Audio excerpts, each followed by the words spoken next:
오늘 우리에게 주신 하나님 말씀은 구약 시편 4편 1절로 4절, 그리고 신약의 본문 야고보서 4장 6절로 10절입니다. 먼저 구약의 말씀 시편 4편 1절로 4절의 말씀 제가 받들어 읽겠습니다. 봉독할 때 우리 주님의 음성을 듣게 되시기를 바랍니다. 의로우신 나의 하나님, 내가 부르짖을 때에 응답하여 주십시오. 내가 곤궁에 빠졌을 때에 나를 막다른 길목에서 벗어나게 해주십시오. 나에게 은혜를 베푸시고 나의 기도를 들어주십시오. 너희 높은 자들아, 언제까지 내 영광을 욕되게 하려느냐? 언제까지 헛된 일을 좋아하며 거짓 신을 섬기겠느냐? 주님께서는 주님께 헌신하는 사람을 각별히 돌보심을 기억하여라.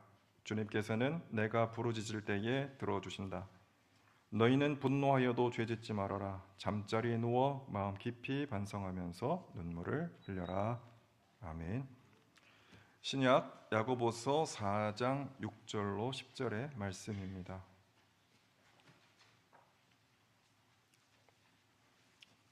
이제 제가 말씀을 봉독하겠습니다. 그러나 하나님께서는 더 큰 은혜를 주십니다. 그러므로 성경에 이르기를 하나님께서는 교만한 자들을 물리치시고 겸손한 사람들에게 은혜를 주신다 하고 말합니다. 그러므로 하나님께 복종하고 악마를 물리치십시오. 그리하면 악마는 달아날 것입니다. 하나님께로 가까이 가십시오. 그리하면 하나님께서 가까이 오실 것입니다. 죄인들이여 손을 깨끗이 하십시오. 두 마음을 품은 사람들이여 마음을 순결하게 하십시오. 여러분은 괴로워하십시오. 슬퍼하십시오. 우십시오. 여러분의 웃음을 슬픔으로 바꾸십시오. 기쁨을 근심으로 바꾸십시오. 주님 앞에서 자신을 낮추십시오. 그리하면 주님께서 여러분을 높여주실 것입니다. 소리를 드리겠습니다. 성가대 부흥이 제 기도 제목이었는데 요즘 얼마나 감사한지 모릅니다. 성가대 아직 좀 배가 고프신가 봐요. 그래서 더 성장하고 부흥하고 더 아름다운 찬송 해주시기를 바랍니다. 오늘은 기도에 관해서 좀 말씀을 드리려고 합니다. 우리 모든 기도와 간구가 다 응답을 받으면 얼마나 좋겠습니까? 예전에 제가 중등부 시절에 주일학교 선생님이 기도할 때 체크리스트를 만들라고 그러시더라고요. 그래서 기도가 응답이 됐으면 체크아웃하고 응답받지 못한 기도는 하나님이 응답하실 때까지 계속 기도하라, 그렇게 가르치셨습니다. 그 시절에 제가 기도를 통해서 하나님과 인격적인 만남을 경험하게 되었습니다. 기도는 그런 것이더라고요. 기도를 통해서 하나님을 인격적으로 만날 수가 있는 거더라고요. 그래서 그 기도를 하는 가운데 기도는 단지 소원을 빌고 하나님께 도우심을 바라서 원하는 바를 성취하는 것이 아니라 하나님과 인격적인 만남과 사귐을 갖는 것이다 라는 사실을 어렴풋이 깨달았던 것 같습니다. 제 얘기해서 좀 죄송합니다만은 사례로 제가 다른 사람 얘기를 들 수가 없어서 제 얘기를 좀 하는 거를 용서하시기 바랍니다. 그 중등부 시절이에요. 기도 이렇게 해서 기도에 재미를 붙였던 때가. 당시 저희 가정이 세대로 살고 있었습니다. 근데 집주인이 갑자기 방을 비워달라는 거예요. 그래서 갑작스럽게 집을 새로 구해야 하는 상황이 생겼습니다. 그러니까 어머니가 되게 걱정이 많으셨겠죠. 혼자 두 자녀를 키우셔야 되는데. 그때 어머니가 처음 저에게 기도 부탁을 하셨습니다. 그러니까 어머니가 진지하게 기도 부탁을 하니까 저도 책임감이 좀 느껴지지 않았겠습니까? 그러면서 어머니가 그러시는 거예요. 네가 기도하면 하나님이 꼭 응답해 주실 것 같다, 이렇게 얘기를 하시더라고요. 그러니까 제가 굉장히 진지해지지 않았겠습니까? 모든 게 제 어깨 위에 있는 것 같은 느낌을 받아서. 그래서 제가 한 달 작정을 하고 예배 시간을 정했습니다. 그래서 날마다 기도하는 시간을 가졌습니다. 그래서 찬송가를 제가 처음부터 끝까지 쭉 진도로 나가면서 아는 찬송 3개에서 4곡 부르고, 또 필 받는 날은 한 10곡 부르고 막 그랬습니다만은 찬송가 쭉 부르고 성경 읽고 기도하고 이런 식이었어요. 그러니까 기도가 재밌더라고요. 기도 재미를 붙여가지고 그 등굣길에 그 버스 타러 가는 버스 정류장까지 이제 걸어가면서 속으로 기도하고, 오고 가는 버스 안에서도 눈을 감고 기도하고, 그렇게 기도를 했습니다.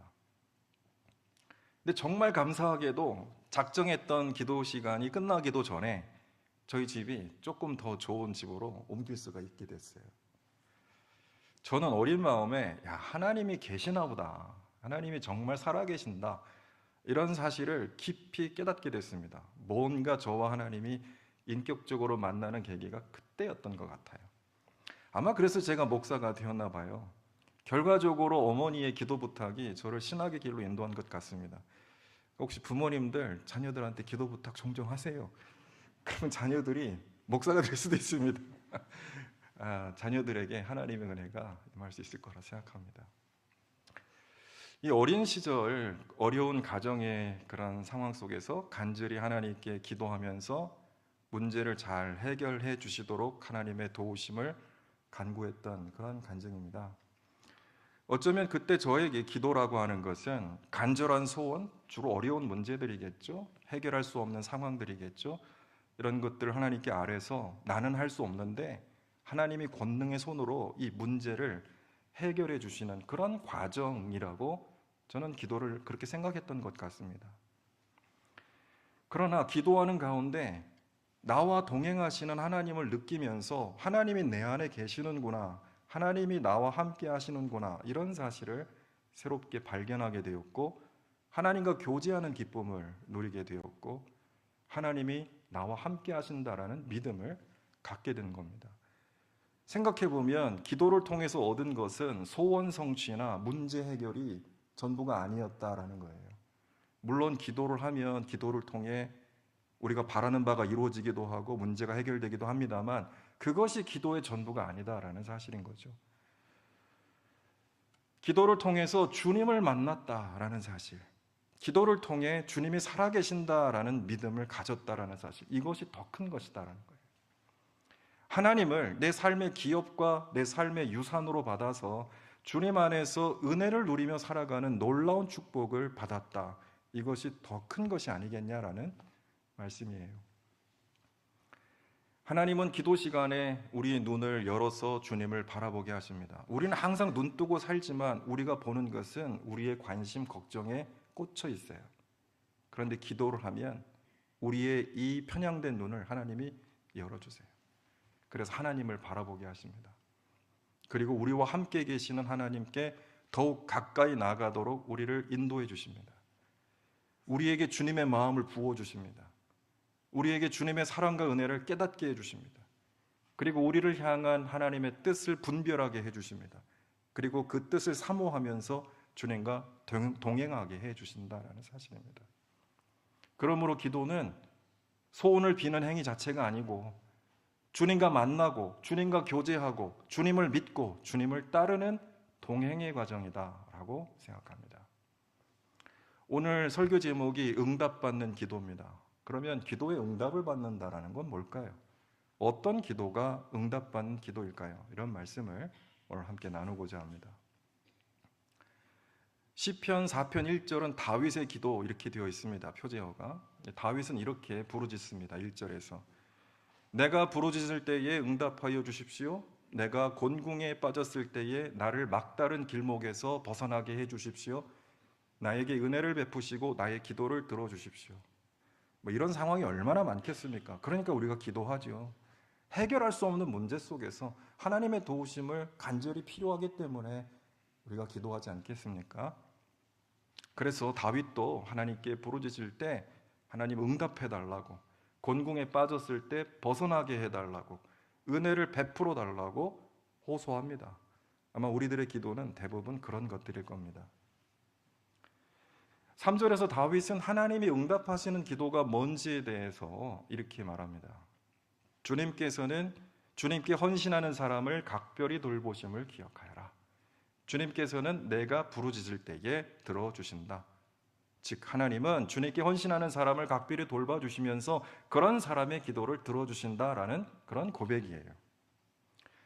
이 말을 글자 그대로 이해를 하면 주님은 주님께 헌신하는 사람의 기도에 응답해 주시니까 주님의 기도의 응답을 받으려면 주님께 헌신하는 삶을 살아야 한다라고 생각할 수 있습니다. 문자적으로 해석하면. 사실 이런 생각은 종교개혁자 루터 당시에도 널리 퍼져 있었습니다. 당시 유명했던 문구가 있었거든요.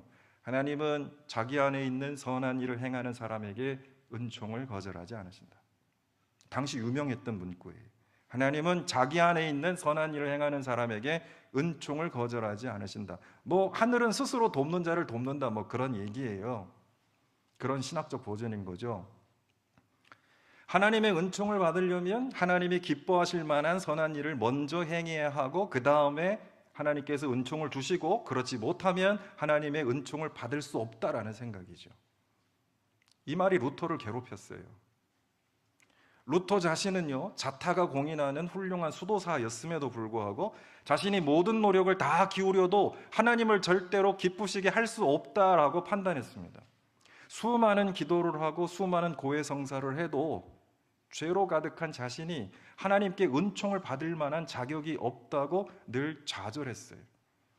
아무리 독실한 수도사라고 할지라도 죄의 무게를 감당하기가 어려웠었던 겁니다. 우리도 주님을 믿는다고 하면서도 죄악과 어두운 그늘에 사로잡혀서 거기에 눌려서 주님을 바라보지 못하고 절망하고 좌절할 때가 너무나도 많지 않습니까? 하나님 믿는다고 하면서도 정작 주님을 바라보지 못할 때가 많잖아요. 하나님의 은혜를 신뢰하면서도 그것을 향해 나가기보다는 나를 압도하는 죄와 이런 삶의 무게에 눌리고 좌절할 때가 더 많잖아요. 루터도 마찬가지였죠. 그러다 하나님의 은혜를 발견한 거예요, 루터가. 그게 종교개혁으로 연결이 되는 것이었죠. 여러분, 그러면 이 죄에 눌리고 좌절과 절망에 눌리는 우리는, 그래서 하나님을 기쁘시게 할 자격이 없는 우리는 그러면 기도할 자격도 없는 걸까요? 그런 우리의 연약한 우리의 그런 기도는 하나님이 응답하시지 않는 걸까요? 하나님은 우리가 당신이 세워놓은 높은 기준에 부합할 때에만 비로소 거기에 대한 보상으로 기도에 응답해 주시는 걸까요? 그러면 누가 기도할 수 있습니까? 만약에 그렇다면 누가 기도의 응답을 받을 수가 있습니까? 감히 우리가 하나님께 예배할 자격이라도 있을까요? 그렇지 않은 겁니다. 오늘 6절 이하에서 하나님의 은혜를 입은 다윗은 전혀 다른 이야기를 합니다. 우리가 오늘 성경 봉독은 하진 않았지만 6절 이하에 다른 이야기를 하고 있어요. 다윗이 주님의 환한 얼굴을 우리에게 비춰 주십시오 라고 간구합니다. 주님께서 내 마음에 안겨주신 기쁨은 햇 곡식과 새 포도주가 풍성할 때 누리는 기쁨보다 더 큽니다라고 노래합니다. 편히 눕거나 잠드는 것도 주님께서 나를 평안히 쉬게 하여 주시기 때문이다라고 찬양합니다. 하나님이 환한 얼굴을 비춰주셔서 그 은혜로 산다라는 거예요. 하나님이 평안을 주시기 때문에 밤에 편히 잘 수 있다라는 겁니다. 착한 일을 해서 하나님을 기쁘시게 해야 이런 은혜를 받는 것이 아니라 하나님이 먼저 이 은혜를 우리에게 베풀어 주신다는 거예요. 그 안에서 비로소 살아갈 수 있다, 숨쉬고 살아갈 수 있다라는 거예요. 수고하고 노력해서 하나님의 기도 응답을 얻어내는 것이 아니라 오히려 하나님의 은혜 안에서 주님이 주시는 복과 평안을 누리는 것이 기도의 응답이다라는 뜻입니다. 내 소원을 들어주는 것이 기도의 응답이 아니라 주님이 환한 얼굴로 우리를 바라보시면서 은혜와 사랑으로 우리를 하나님께로 인도해 나가시는 것이 기도의 응답이다라는 말씀입니다. 그러므로 기도는 뭔가 하나님한테 착한 일을 해서 그 보상으로 내 소원을 성취하는 시간이 아니라 주님과 교통하면서 죄의 문제를 가지고 삶의 고난을 가지고 주님과 교통하면서 주님이 주시는 은혜를 누리면서 주님의 위로와 치유를 경험하면서 주님 안에서 살아가는 과정이다. 주님 안에서 주님과 나누는 인격적 교제다라는 것을 우리는 분명히 알 수가 있습니다. 이것이 기도입니다. 걱정과 근심이 가득한 우리가 주님 주시는 은혜 안에서 빛나는 얼굴로 변화되는 것, 이게 은혜 아니겠습니까? 어둡고 절망스러운 우리 삶이 주님이 주시는 소망으로 빛나는 것, 절망과 불평으로 가득한 우리 마음이 주님 주신 기쁨으로 충만하게 되는 것, 그래서 주님 안에서 완전한 평화를 누리는 것, 이것이 가장 복된 기도의 응답이 아니겠습니까? 신약의 야고보서 4장 6절은 야고보 기자가 뭐라고 얘기하나요? 사람들이 욕심을 부려서 얻으려고 하는 쾌락, 이것보다 하나님이 더 큰 은혜를 주신다라고 말씀합니다. 하나님은 세상 사람들 쫓아가는 그런 것들, 우리가 그런 것들 바라보면서 하나님께 부탁하는 어떤 우리의 욕심에서 나오는 또는 우리 짧은 생각에서 구하는 그런 것들, 그런 것보다 더 큰 은혜를 주신다라고 말씀합니다. 1절에서 4절 이렇게 말씀을 쭉 읽어보면 싸움과 분쟁을 일으키면서 욕심을 내고 있습니다. 그리고 쾌락을 누리는 데 쓰려고 우리는 잘못 구하기도 합니다. 그리고 세상 것 추구하면서 하나님 등지는 일도 하게 됩니다. 그런 걸 기도의 이름으로 구할 때도 있어요. 그런 기도에 하나님이 응답해 주실까요? 욕심으로 구하는 것, 쾌락으로 쓰려고 잘못 구하는 것, 세상 것 쫓아가면서 하나님께 등지는 것들을 기도로 구한다고 하나님이 응답해 주시겠습니까? 그런 건 기도가 아니죠. 주문이고 주술일 수는 있어도 기도는 아니죠. 기도는 하나님이 주시는 더 큰 은혜를 믿고 간구하는 것입니다. 쾌락과 욕심과 세상의 유혹 이런 것들을 분별하고 거기로부터 벗어나고 우리가 지금 알지 못하고 생각하지도 못하는 더 큰 꼭 필요한 은혜를 하나님이 내게 주신다라는 믿음으로 간구하는 것이 기도라는 거예요.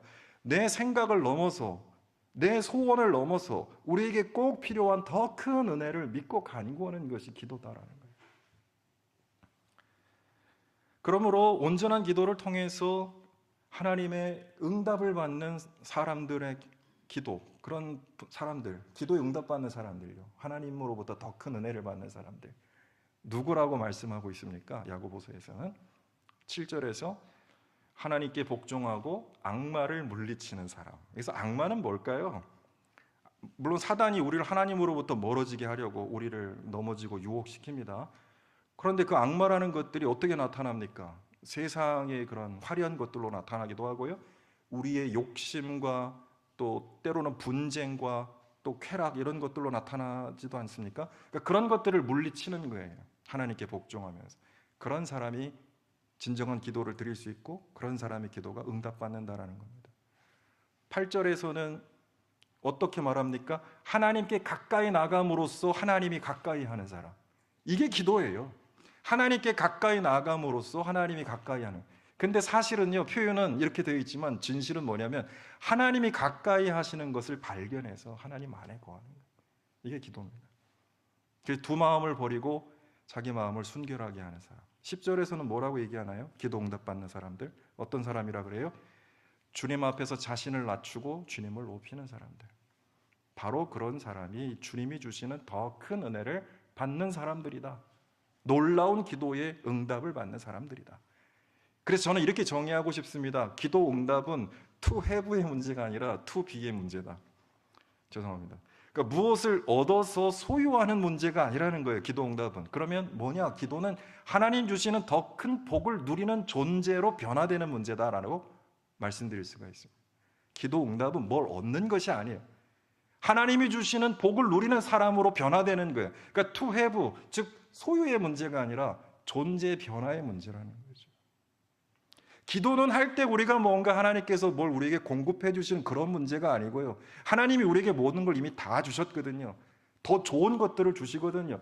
더 큰 은혜를 주시거든요. 그런 걸 받아 누리는 사람으로 변화시키시는 거예요. 그러므로 기도 응답은 무엇을 받느냐가 아니라 어떤 사람으로 변화되느냐에 달려 있습니다. 우리가 주님의 은혜로 충만한 사람으로 변화되는 것입니다. 9절에서 좀 우리가 이해하기 어려운 말씀을 합니다. 여러분 성경 봉독하면서 이게 무슨 말이지? 괴로워하라, 슬퍼하라, 울어라, 웃음을 슬픔으로 바꿔라, 기쁨을 근심으로 바꿔라, 이렇게 우리의 상식과는 지금 잘못 거꾸로 된 이야기를 하시는 것 같아요. 여러분 이 말씀 어떻게 이해를 하셔야 되겠습니까? 왜 하나님 우리한테 괴로워하라고 하세요? 왜 우리한테 울라고 하세요? 왜 우리한테 슬퍼하라고 하세요? 왜 교회 나오는 이유는 그 정반대 거 아닙니까? 괴로워하지 않고 슬퍼하지 않고 뭐 웃으려고 우리가 나오는 건데 왜 정반대로 이렇게 말씀하시냐는 말이에요. 이 말씀은 마태복음 5장에서 예수님이 제자들에게 가르쳐 주신 팔복의 말씀과 일맥상통합니다. 주님 뭐라고 말씀하셨습니까? 복 있는 사람들 이렇게 말씀하십니다. 이런 사람들 복 있다. 그렇게 선언하시면서 마음이 가난한 사람, 슬퍼하는 사람, 온유한 사람, 의에 줄이고 목마른 사람, 자비한 사람, 마음이 깨끗한 사람, 평화를 이루는 사람, 의를 위하여 박해를 받는 사람이 복이 있다 하셨습니다. 주님이 복된 자들이라고 말씀하시는 사람들이 누구입니까? 겉으로 보면 슬픈 사람들 같아요. 겉으로 보면 핍박받는 사람들 같아요. 겉으로 보면 고통받는 사람들 같아요. 그러나 그 사람들을 보면 하나님을 위해, 하나님 나라를 위해 자기를 비우고 자기를 낮추고 주님을 믿고 따르는 사람들이에요.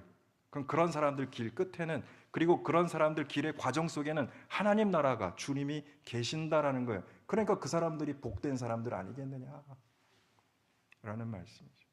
이 사람들은 누구예요? 주님 안에 거하면서 주님과 동행하는 사람들.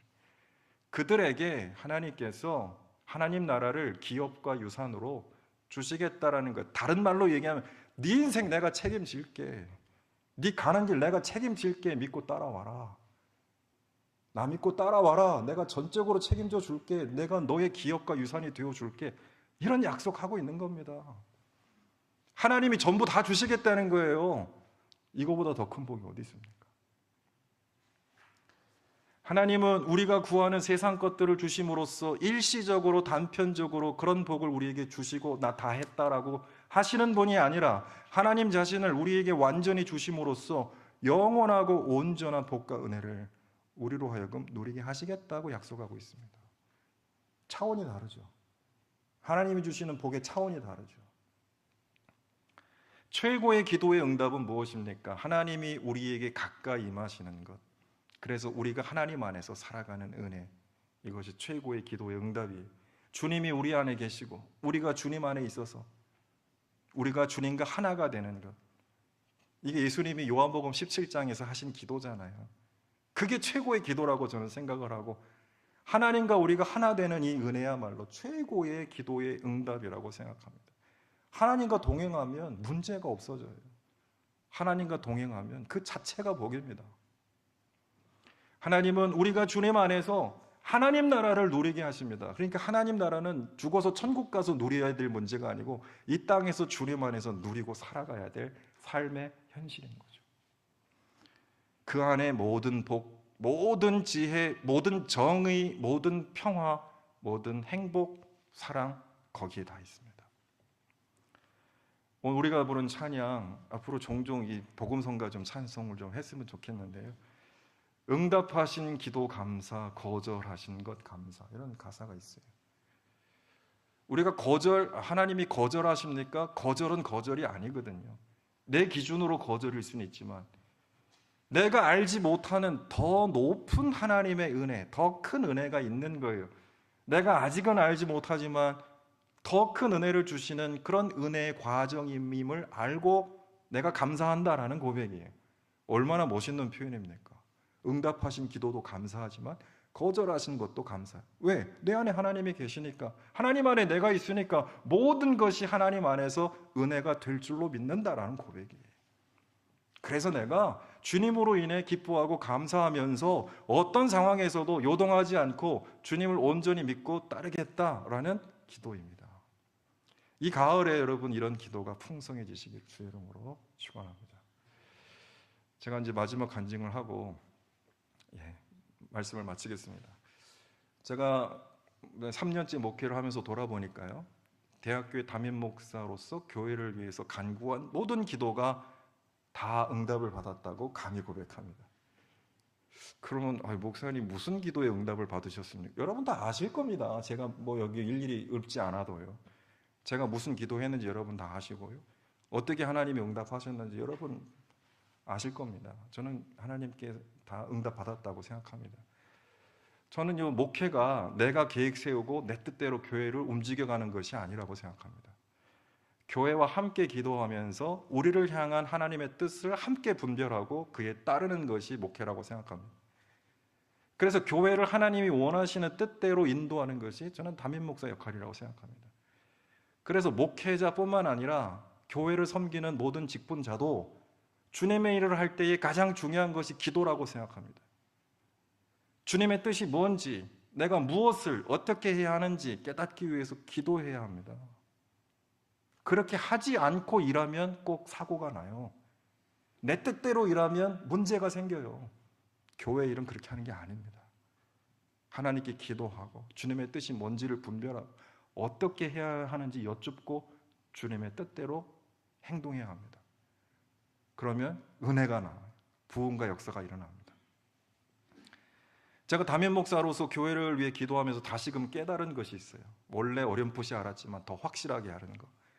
기도는 나의 필요와 소원을 아뢰는 시간이 아니다. 오히려 기도는 하나님의 마음을 느끼면서 주님의 뜻을 분별하는 시간이다 라는 사실입니다. 참으로 이상한 거는요, 교회를 위해서 기도하면 주님의 마음이 느껴져요. 주님의 마음이 뭐냐? 교회를 사랑하시는 하나님의 은혜가 느껴져요. 교회를 돌보시고 살피시는 하나님의 손길이 느껴져요. 그래서 기도를 하면 내 뜻을 아뢰기보다 하나님 뜻이 마음속에 막 새겨지고 이렇게 느껴져요. 그래서 그 하나님의 마음으로 기도하게 되는 거예요. 그러니까 기도를 통해서 내가 원하는 걸 아뢰는 것이 아니라 하나님이 원하시는 것을 내가 사모하고 기도하고 있더라고요. 그게 기도라는 걸 알았어요. 그러니까 기도는 뭡니까? 하나님 마음을 깨닫고 주님이 부어주시는 그 마음으로 내 마음을 채우고, 그래서 주님의 손길에 순종하는 인격과 삶의 변화라는 사실을 제가 알게 됐어요. 주님의 마음을 본받는 인격과 삶의 변화, 이것이 제가 부족하지만 담임 목회를 하면서 깨달은 기도의 철학입니다. 기도는 주님을 본받는 그런 인격과 그런 삶의 변화라고 저는 배웠습니다. 그렇다면 응답받는 기도가 무엇일까요? 하나님은 어떤 기도에 응답하실까요? 여러분, 이제 이 질문에 대한 분명한 답을 가지셨으리라고 생각합니다. 내가 기도해서 하나님의 응답을 받아내는 것이 아닙니다. 내가 위대한 기도를 해서 하나님의 마음을 변화시켜서 하나님의 응답을 이끌어내는 것이 아닙니다. 내가 헌신하고 노력해서 하나님의 응답을 얻어내는 것이 아니에요. 기도는 하나님이 기뻐하시는 뜻을 내가 마음으로 품는 거예요. 그래서 하나님이 바라시는 것을 내가 함께 사모하며 바라며 간구하는 것입니다. 하나님을 변화시키는 게 아니고 내가 나를 변화시키는 거예요. 하나님 안에서.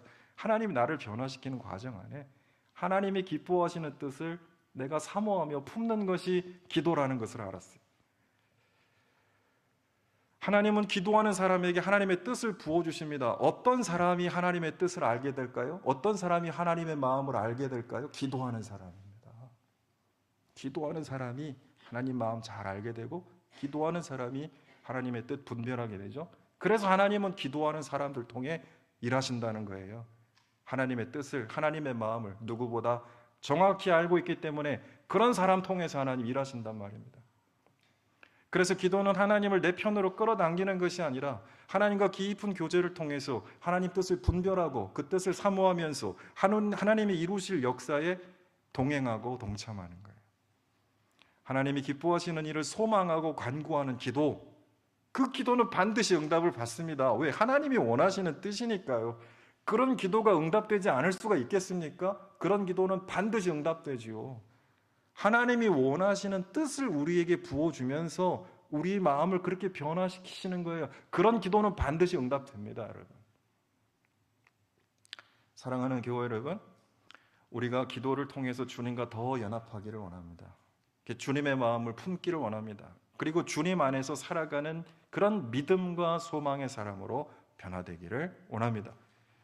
기도를 통해서 주님의 뜻을 분별하고, 그래서 주님이 이루실 일, 나와 우리 가정과 교회에 이루시기 원하시는 그 일을 우리가 기도하면서 마음으로 바라보고 준비하면서 주님의 뜻에 순종하여 그 역사에 동참하는 우리 모든 대학교의 교회 여러분 다 되시기를 주의 이름으로 부탁합니다.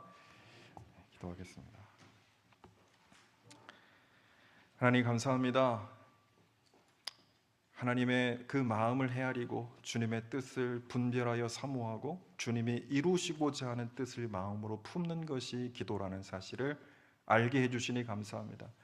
하나님을 변화시켜서 내 뜻을 이루는 것이 아니라 하나님의 뜻으로 내 마음을 변화시켜서 하나님이 인도하시는 데에 따라가고 순종하는 것이 기도라는 것을 알았습니다. 하나님, 우리를 위해, 우리 가정을 위해, 우리 교회를 위해 하나님이 바라시고 원하시는 뜻을 분별하여 그것을 사모하고 그 뜻에 순종하며 하나님이 이루실 역사에 동참하는 우리 모든 대학교의 교우 여러분, 또 가정 될 수 있도록 주님 인도하여 주옵소서. 우리 주님 예수 그리스도의 이름으로 기도드리옵나이다. 아멘.